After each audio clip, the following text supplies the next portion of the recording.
Le Burkinabé Ibrahim Traoré est le premier ce vendredi à fouler le tapis rouge sur le tarmac de l'aéroport nigérien. Un salut militaire, aux côtés d'Abdourahmane Tiani, c'est une arrivée historique, avant celle du Malien Assimi Goïta, pour le premier sommet de l'Alliance des États du Sahel. Le bain de foule est à la hauteur de l'événement. Un prélude à la rencontre tripartite prévue ce samedi, un jour avant celle de la CEDEAO, dont Mali, Burkina Faso et Niger ont claqué la porte début 2024.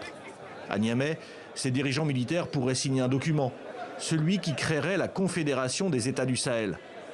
En février dernier, des ministres des trois pays s'étaient rencontrés pour valider ce rapprochement et la sortie de la CEDEAO. Notre décision de retrait est irréversible.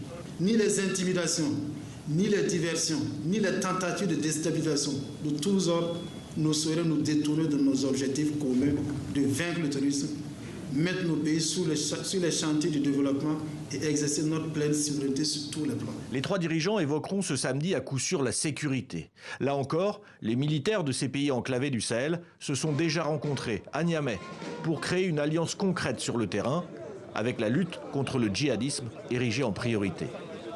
Une force conjointe sera opérationnelle dans les plus brefs délais pour prendre en compte les défis sécuritaires dans notre espace. Nous sommes convaincus qu'avec les efforts conjugués de nos trois pays, nous parviendrons à créer les conditions d'une sécurité partagée.